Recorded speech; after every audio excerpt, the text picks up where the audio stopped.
Bonjour frères et sœurs, heureux de vous retrouver pour partager ensemble ces moments pour louer, pour adorer notre Dieu, notre Sauveur Jésus-Christ et pour ensemble être à l'écoute de sa parole. Cette parole qui est si précieuse pour nos âmes, qui nous donne de le connaître et qui nous permet d'avancer dans ses voies, de nourrir notre foi, de fortifier notre âme. Donc voilà, je vous invite pour commencer ces moments à prier si vous le voulez bien. Prions ensemble que le Seigneur nous conduise, nous dirige et qu'à lui soit toute la gloire. Amen. Seigneur notre Dieu, nous te rendons grâce de tout notre cœur pour cette journée que tu as faite. Nous te rendons grâce pour ta fidélité, nous te rendons grâce pour ta bienveillance, nous te rendons grâce pour ton amour, pour ta miséricorde à notre égard. Merci Seigneur parce que tu as tant fait pour chacun d'entre nous, tu as donné Jésus-Christ. Loué sois-tu pour l'œuvre de Jésus-Christ à la croix, pour le sang versé, pour nous donner de te connaître, d'être réconciliés avec toi, d'être en paix avec toi et en paix dans notre marche ici-bas. Merci Seigneur parce que tu as tout accompli. Tu es merveilleux, tu es grand, tu es majestueux, tu es au-dessus de tout, tu es le roi des rois, le Seigneur des seigneurs et c'est toi que nous voulons suivre. Nous voulons vraiment t'être agréable et encore marcher d'une manière qui t'honore, qui te plaise. Et je te prie encore de disposer nos cœurs à l'écoute de ta parole pour mieux te connaître. Nous voulons vraiment mieux te connaître. Nous avons faim et soif de toi. Et je te prie encore de te révéler à nous, de révéler ta parole à nos cœurs et de nous donner, de recevoir encore tout ce que tu veux nous donner pour faire des progrès. Merci Seigneur pour tout ce que tu fais, que toute la gloire te revienne. Au nom de Jésus. Amen. Bonjour à tous, j'espère que vous allez bien. Chantons ensemble dans le DPS, le numéro 263. Merci pour ta parole.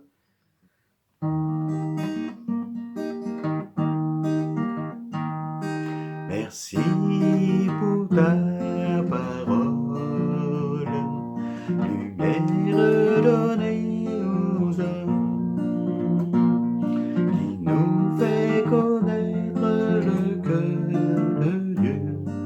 J'aime ta parole, Seigneur, elle est la vérité sur mon sentier. Pareil, je veux me laisser guider et faire ta volonté sans murmurer, en espérant dans ta bonté. Je crois dans tes promesses, mon cœur est comme un rocher, fondé sur tout ce que dit mon Dieu. J'aime ta parole, Seigneur, elle est la vérité sur mon sentier. Pareil, je veux me laisser guider et faire ta volonté sans murmurer, en espérant dans ta bonté. En espérant dans ta bonté.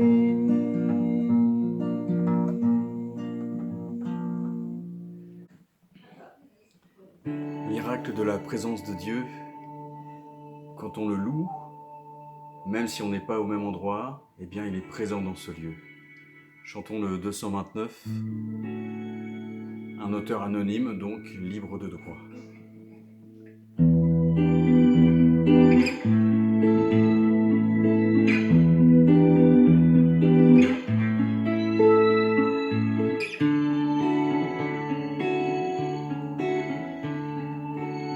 C'est vrai, le Seigneur est présent dans ce lieu. Nous ressentons sa présence et sa grâce. Joignons-nous au cœur des anges, au pied du Dieu des cieux. C'est vrai, le Seigneur est présent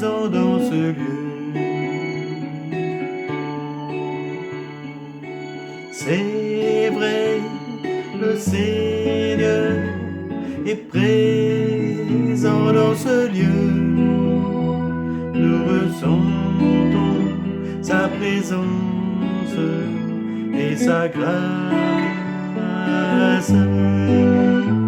Joignons-nous au cœur des anges, au pied du Dieu des cieux.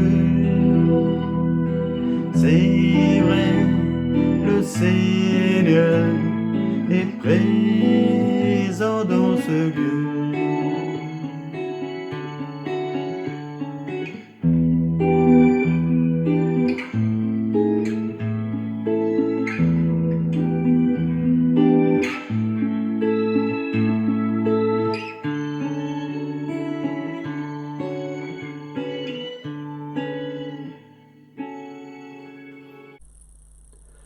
Amen, gloire à Dieu. Merci Seigneur pour sa présence. Oui, Dieu est présent dans ce lieu, à nos côtés. Et il veut encore poser sa main sur chacun de nous, poser sa main sur nos cœurs et nous faire du bien pour nous conduire encore plus près de lui, à l'écoute de sa parole. Et donc voilà, pour commencer ces moments, maintenant j'aimerais vous inviter à ouvrir la Bible dans Éphésiens chapitre 5, verset 33.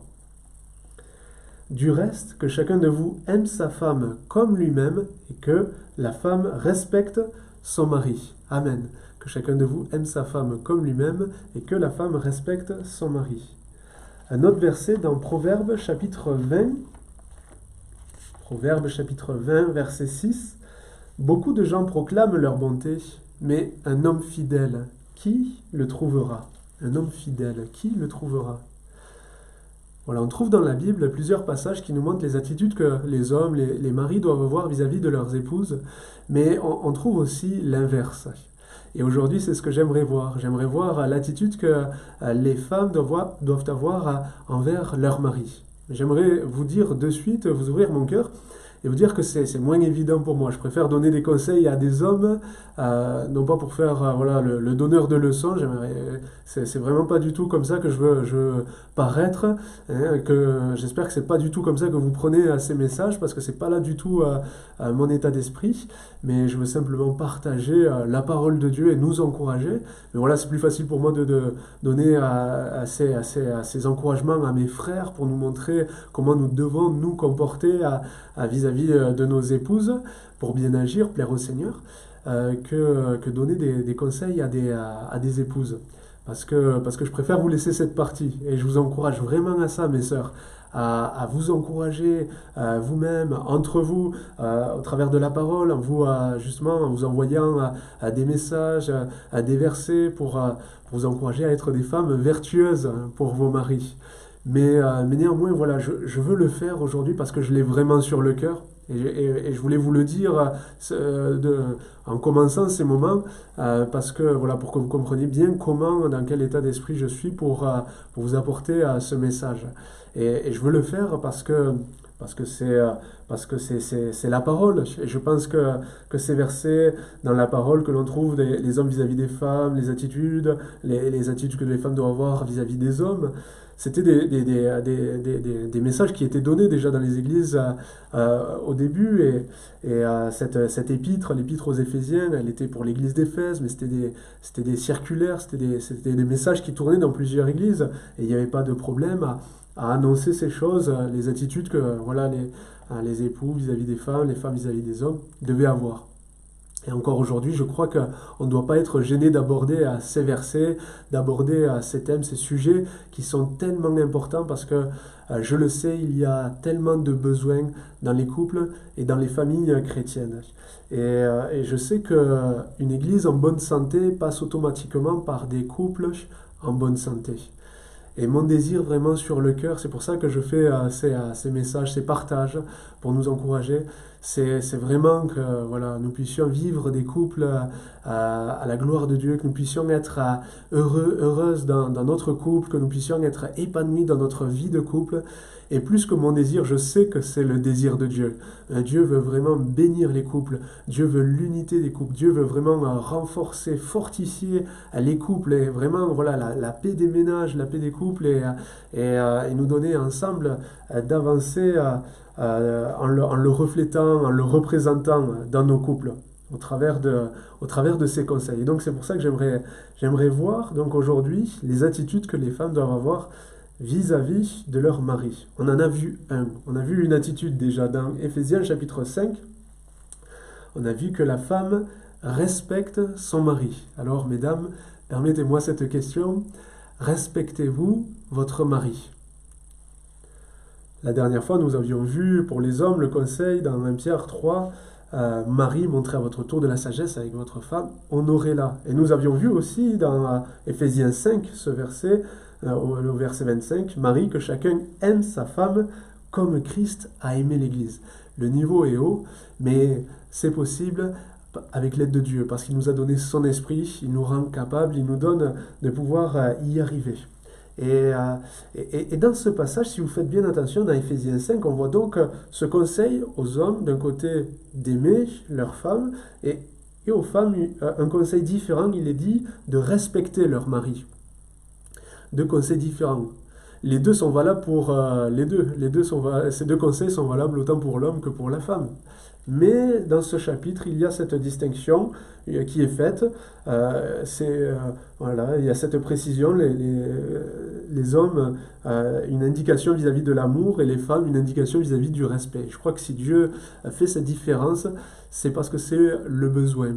Le besoin de l'homme, le besoin de la femme. Le besoin de l'homme doit veiller à aimer sa femme, à manifester son amour vis-à-vis de sa femme, et pas qu'en parole. Et le besoin de la femme, je crois que c'est celui de veiller à respecter son mari. Et donc c'est ce que j'aimerais voir avec vous aujourd'hui, au travers d'un exemple. Et donc on a vu Éphésiens 5, mais on va retourner encore ensemble dans 1 Pierre 3 aussi.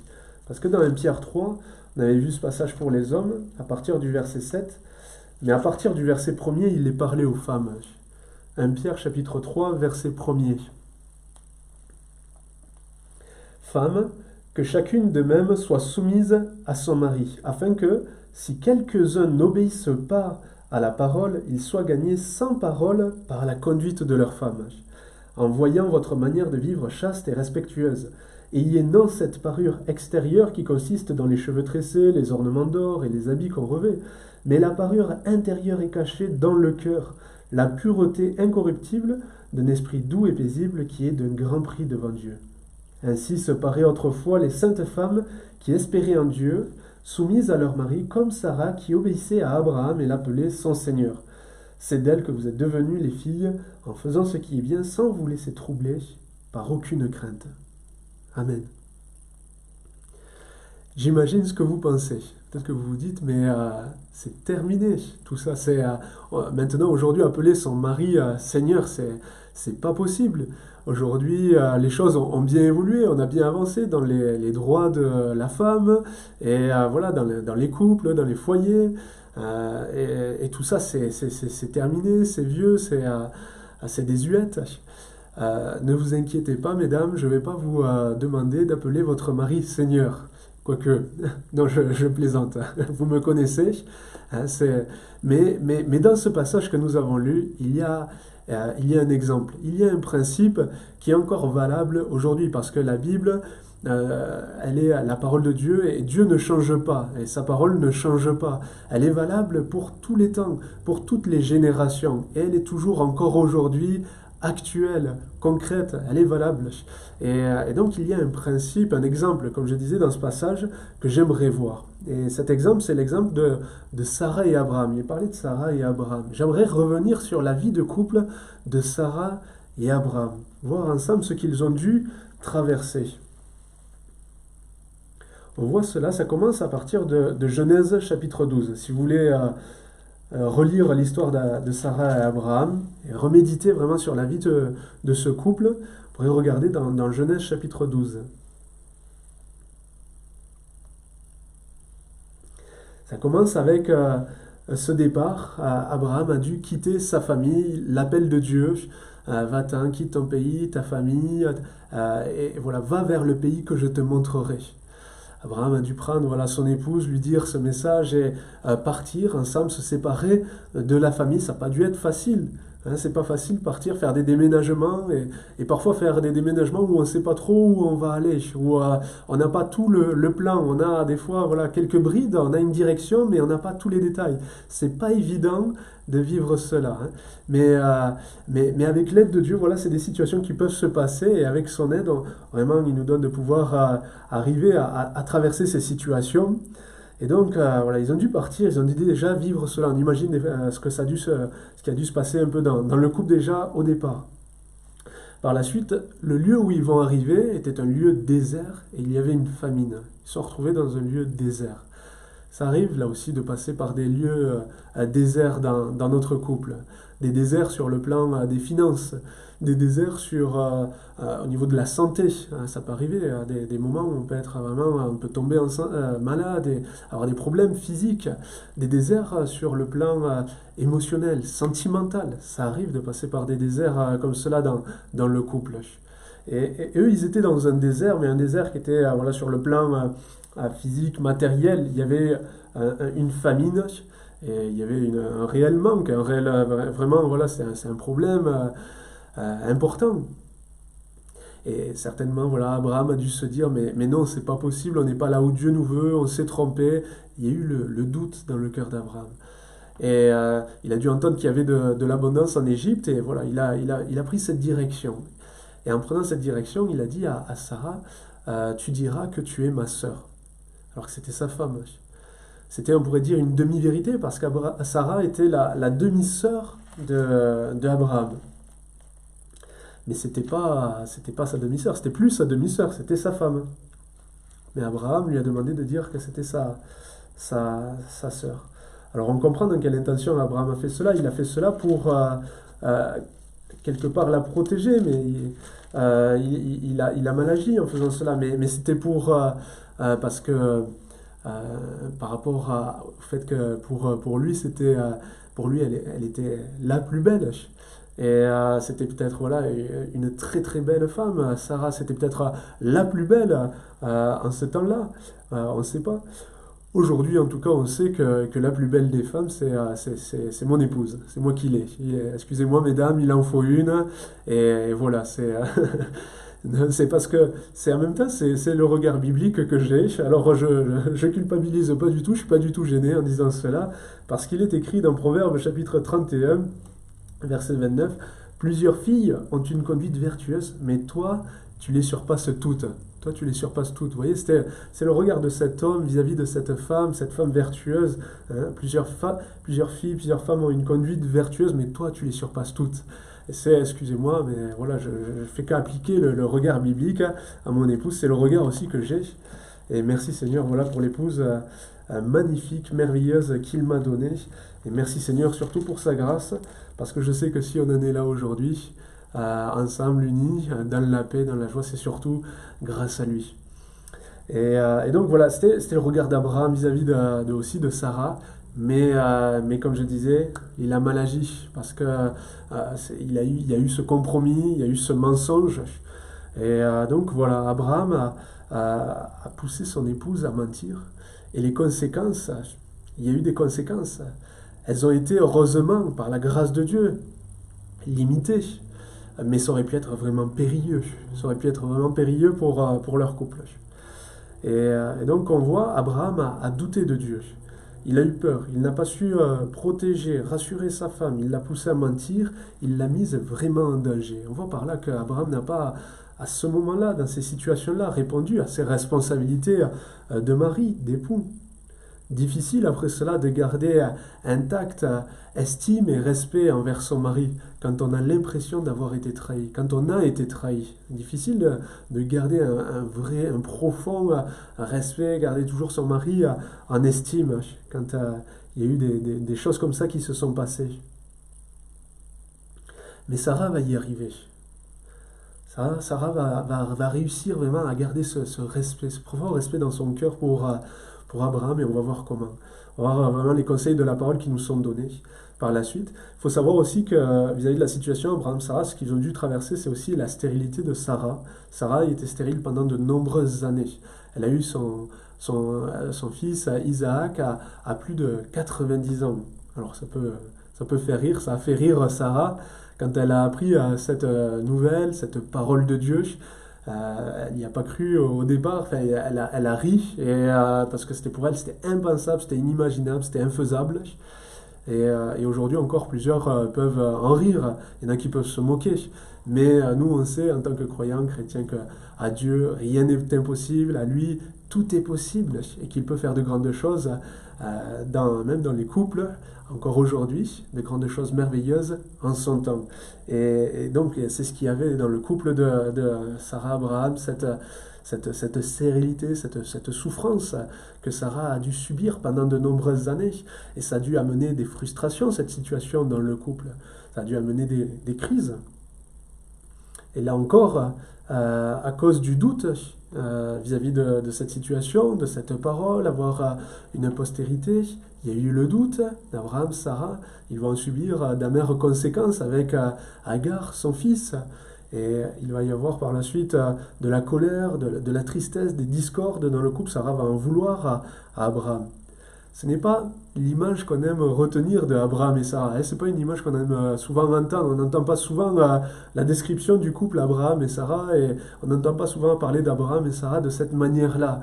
Mais c'est portant, vous voyez, je ne pense pas exagérer. Si vous reprenez les textes, si vous regardez, si vous méditez, vous voyez, je m'arrête simplement sur des versets où on peut déduire très facilement ces choses-là. Et c'est vrai que c'est pas ce qu'on pense quand on regarde dans le Nouveau Testament d'Abraham et Sarah. Parce que comme on l'a vu dans 1 Pierre 3, il y a vraiment ces attitudes belles qui nous sont données, vraiment nobles, de Sarah vis-à-vis d'Abraham. Il est parlé aussi de Sarah, d'Abraham, de ce couple dans Hébreux 11, dans le chapitre des héros de la foi. Et il est dit dans Hébreux 11, verset 8, c'est par la foi qu'Abraham, lors de sa vocation, obéit et partit pour un lieu qu'il devait recevoir un héritage, et qu'il partit sans savoir où il allait. C'est par la foi qu'il vint s'établir dans la terre promise. Vous voyez le passage en Égypte, l'erreur là en Égypte, le mensonge, tout ça, ça nous est plus décrit.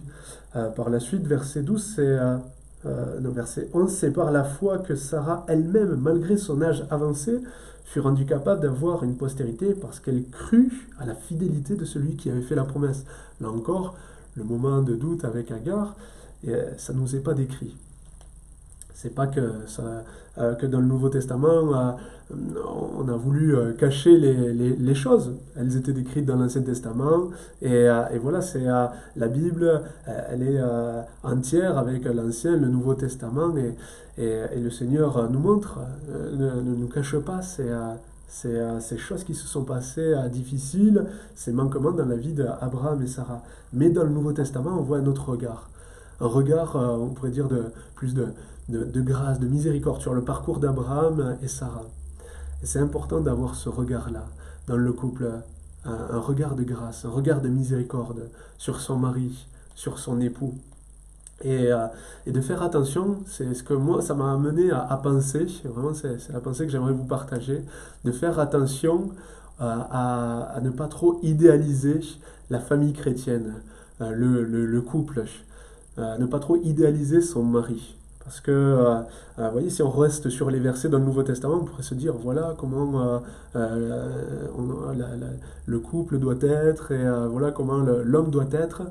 Mais quand on regarde voilà, en détail, on voit toutes ces choses comme on a vu, ces manquements, ces doutes, ces erreurs qui se sont passées dans le couple d'Abraham et Sarah. Abraham qui n'a pas toujours su bien remplir son rôle d'époux, de mari, mais comme je vous dis, Sarah a quand même su toujours garder ce respect. Et faisons attention voilà, à ne pas trop idéaliser le couple, la famille chrétienne, parce que si Dieu nous montre ces situations, c'est parce que ça peut encore se passer aujourd'hui. C'est des choses qui arrivent. Ça peut se passer encore aujourd'hui dans un couple, et dans un couple même chrétien, dans un couple croyant. Mais comment alors Sarah a su surmonter ces situations et toujours garder ce respect vis-à-vis d'Abraham? Bien comme on l'a lu, elle crut à la fidélité de celui qui avait fait la promesse. Ça c'était concernant, oui, la naissance d'Isaac. Mais c'est ce qui nous montre vraiment que Sarah avait cette véritable foi. Cette foi vraiment fondée, appuyée sur Dieu, sur sa parole. Et c'était vis-à-vis de Isaac, mais c'était aussi vis-à-vis de son couple. C'est ce qui lui a donné d'avancer, de traverser ces situations et les manques de son mari et de continuer à le respecter. En obéissant à Abraham, son Seigneur, elle obéissait à Dieu. Elle avait les yeux sur le Seigneur des Seigneurs. Elle avait vraiment les yeux pas que sur Abraham, elle n'avait pas que les yeux que sur ses défauts, sur ses fautes passées, mais elle les avait fixés sur Dieu. Et c'est vraiment là l'encouragement que j'aimerais vous laisser, mes sœurs, vous qui êtes mariées, que ce soit avec un mari chrétien, un non-croyant. J'aimerais vraiment vous encourager à garder les yeux fixés sur le Seigneur, fixés sur Dieu, fixés sur Jésus, fixés sur sa parole. Parce que celui qui a fait la promesse est fidèle. La promesse de sa bénédiction, la promesse de son aide, la promesse de sa protection, la promesse de sauver nos familles, la promesse voilà, d'agir dans nos couples et dans nos besoins. Celui qui a fait la promesse est fidèle. Et j'aimerais vraiment vous encourager à garder vraiment voilà, cette attitude dans le cœur, les yeux fixés sur Dieu, fixés sur Jésus, et à ne pas regarder qu'aux défauts de votre mari, qu'aux fautes passées, mais à savoir pardonner et avoir ce regard de grâce, ce regard de miséricorde et par la suite en gardant les yeux fixés sur le Seigneur, en faisant vraiment confiance au Seigneur pour votre mari, pour changer votre mari. Parce que vous avez certainement remarqué que c'est compliqué déjà de se changer soi-même. Alors c'est encore plus compliqué de vouloir changer l'autre dans le couple. Hein. Il vaut mieux en abandonner l'idée et laisser le Seigneur faire. Parce qu'il agit tellement mieux que nous. Sans parole, juste en faisant confiance au Seigneur, le cœur d'un homme peut être changé. C'est ce qu'on a vu dans 1 Pierre 3. Femme, que chacune soit de même soumise à son mari, afin que si quelques-uns n'obéissent point à la parole, ils soient gagnés sans parole par la conduite de leur femme. Et c'est vraiment ce qui se passe quand une femme fait confiance à Dieu, se tient dans la prière. Il y a des changements. Il se passe des choses dans le couple, dans le cœur de l'homme, dans le cœur de l'épouse.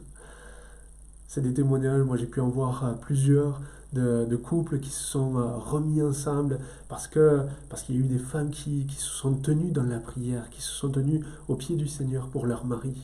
Je me rappelle de ce couple à Toulouse où la femme priait pour son mari depuis plus de 30 ans. Elle allait à l'église fidèlement, elle servait le Seigneur de tout son cœur, attachée à Dieu, attachée à sa parole, et a prié pour son mari. Son mari qui était, plus de cela, alcoolique depuis des années, mais elle avait ce profond respect pour son mari. Et elle priait pour lui, elle priait pour le salut de son âme. Et un jour, après plus de 30 ans, un jour, son mari lui a dit « Je veux venir avec toi à l'église ». Et donc, ils sont venus un soir à une réunion.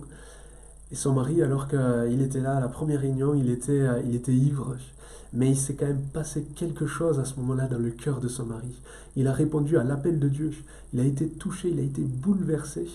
Et Dieu a vraiment sauvé, a transformé le cœur de son mari. C'est ce qui se passe quand on se tient dans la prière. Et voilà, mes sœurs, ce que je vous encourage à faire, à vraiment respecter votre mari, à vous soumettre à lui, se soumettre à son mari. Ça ne signifie pas tout accepter, ne jamais rien dire quand ça dépasse le cadre de la parole, quand il y a des humiliations, quand il y a du non-consentement, quand il y a de la violence. Se soumettre à son mari, ça ne veut pas dire ne jamais rien dire, tout accepter. Il y a des moments où il faut savoir dire non, où il faut savoir dire stop pour protéger votre mari, pour vous protéger. Il y a des moments où il faut savoir se séparer pour bien réfléchir, pour mieux reconsidérer la situation et pour bien avancer. Mais la solution, dans tous les cas, elle est au pied du Maître, au pied du Seigneur, au pied de Jésus, pour voir la bénédiction de Dieu sur les couples, pour voir le Seigneur agir, pour voir l'œuvre de Dieu dans votre couple. Vraiment, mes sœurs, voilà ce que je vous encourage à faire, à vous confier en Dieu. La Bible dit que Dieu tient le cœur des rois dans sa main et qu'il incline partout où il veut. Et ça signifie que Dieu est au-dessus de tout, qu'il est au-dessus des autorités, et il est aussi au-dessus de votre mari. Et je vous encourage à le respecter, même s'il ne respecte pas Dieu, même s'il ne respecte pas sa parole, mais je vous encourage vraiment à le respecter et à faire confiance à Dieu pour le toucher, pour l'interpeller, parce que Dieu est tout-puissant pour incliner le cœur d'un homme. Et même voilà, s'il peut y avoir des situations difficiles, compliquées, vraiment, je vous encourage à persévérer et à faire confiance au Seigneur. Et même si peut-être vous êtes aussi dans une situation où vous êtes en souffrance, peut-être à cause de choses passées. Pour Sarah, il y avait cette stérilité qui était là depuis de nombreuses années, qu'elle portait, une mort qui était en elle qu'elle portait. Et peut-être qu'il y a aussi cette situation, comme une mort que vous portez dans votre cœur vis-à-vis de votre couple, vis-à-vis de votre relation, quelque chose qui est mort, qui a été brisé. Mais vous savez que Jésus est celui qui guérit les cœurs brisés. Et il est capable de grandes choses. Il veut et il peut faire de grandes choses dans votre couple. Si vous lui faites confiance, si vous le respectez en respectant sa parole, en vous soumettant, en obéissant à votre mari, en faisant confiance en Dieu, en ayant ses attitudes, eh bien vraiment je suis certain de vous verrez l'œuvre de Dieu se faire. La main de Dieu se poser sur vous, sur votre cœur et sur le cœur de votre mari. Jésus est celui qui guérit les cœurs brisés. Il est aussi, il le dit, je suis la résurrection et la vie. Jésus est la résurrection et la vie. Il ressuscite les morts. Il ressuscite ce qui est mort. Il peut y avoir une mort, des situations qui sont mortes, des choses qui sont même peut-être impensables, inimaginables, que vous pourriez revivre peut-être dans votre couple, un épanouissement, un bonheur, une paix, des sentiments, un renouveau. Mais Jésus est celui qui ressuscite, qui ramène à la vie ce qui est mort. Et encore aujourd'hui, je crois que vraiment Dieu veut déposer quelque chose de nouveau dans chacun de nos cœurs, que ce soit mari, femme. Et voilà, aujourd'hui, le message était pour vous, mes sœurs. Alors, je crois vraiment que le Seigneur veut vraiment vous renouveler dans l'amour vis-à-vis de votre mari, dans cette vision de votre mari, de le respecter, de considérer sa position, de considérer qui il est, de considérer ses choix, ses décisions. Vous savez, en tant que mari, c'est pas évident. On aura des comptes à rendre, on sait, à Dieu, de nos choix, des choix qu'on aura pris pour engager notre couple, pour engager notre famille. Et voilà, on aura des comptes à rendre vis-à-vis de tout ça. Enfin, on aura tous des comptes à rendre de nos attitudes, et justement des attitudes des hommes vis-à-vis des femmes et des femmes vis-à-vis des hommes. Et c'est pour cela, je crois que vraiment, il nous faut manifester la grâce et la miséricorde de Dieu dans nos couples. Alors vraiment, je vous encourage que Dieu vous bénisse. Perdez pas courage, vraiment continuez, persévérez, les yeux fixés sur le Seigneur. Il est là, à côté de chacun d'entre nous. À très bientôt.